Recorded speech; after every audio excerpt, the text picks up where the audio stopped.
Hello everyone, Penny here from That's Just Penny and the Junk Journal Ministry. Today I am going to be showing you the project playbook number 11 that correlates with the page design playbook number 11, where we created this journal.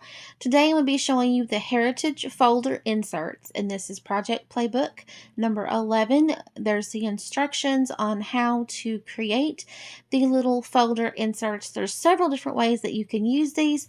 I will be discussing two of them. Now I printed mine on regular copy paper, double-sided, because I ran out of cardstock, but obviously you would really want to print these on cardstock or layer up your layers of papers to make it thicker. And I love using book text and things like that to layer up and thicken my papers. But today I'm just going to be demonstrating on how that you can put these together and how that you can use them in a journal. I am going to be choosing a page to be gluing down to, and I have chosen this craft paper here because obviously I could use that for journaling, but I kind of wanted to add a journaling spot. So like I said, I just printed these on regular copy paper, double-sided, so it is thin. This is the insert page if you want to make a journal. There are some pages if you want to make a little journal, a folder journal as well. There's pockets. There's also some tags, different styles in case you wanted to stamp on those or glue those together for a front and back. This is the cover, and basically I'm just going to cut it out.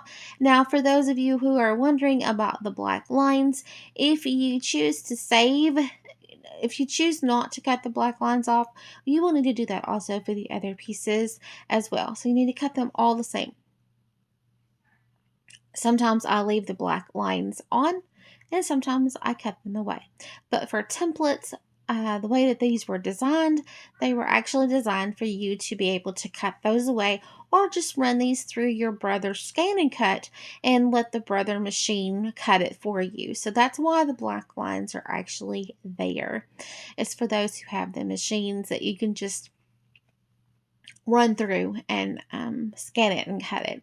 So I'm just gonna go around the corners. Now obviously I'm going to use a corner punch that is a medium or large. I'll see here in just a second which size. Normally I use the medium size corner punch. This is a 3-in-1 though that I got at a long time ago at Tuesday morning. So I don't know if they make those anymore or not, but my corner punch has 3 different: small, medium, and large, and I'm going to see which one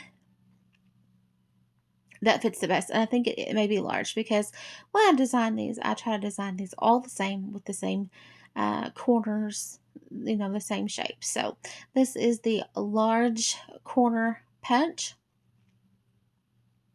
I'm just going to make sure that all my pages are even. Now, of course, like I said, I printed these on regular copy paper, so it's going to be a little bit flimsy for my choice, but for your choice, it might be perfect. But for me, I like a little bit more sturdiness, but that's okay.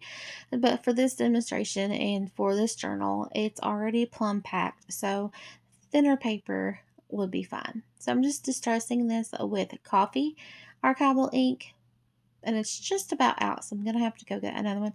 I am just trimming up just a little bit around the edges, because these are going to be tucked in those pockets and also tucked behind this little card that I'm going to show you. So there's 2 different methods. You could actually use these, you know, in a pocket. You can actually just, if you wanted to glue it down.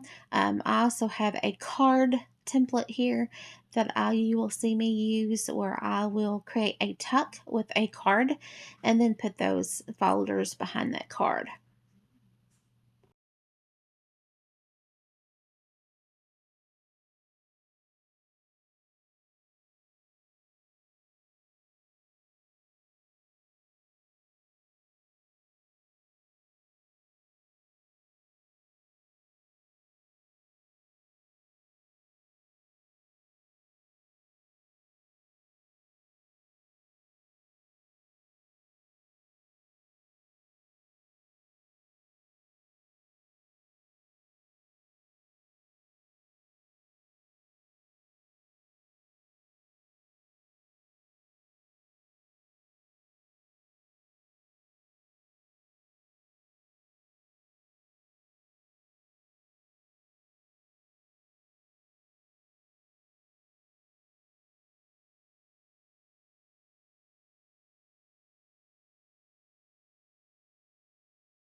I hope you enjoyed this video. Please go check out the links down below where you can get your own free printables as well to create this same project. Bye everyone.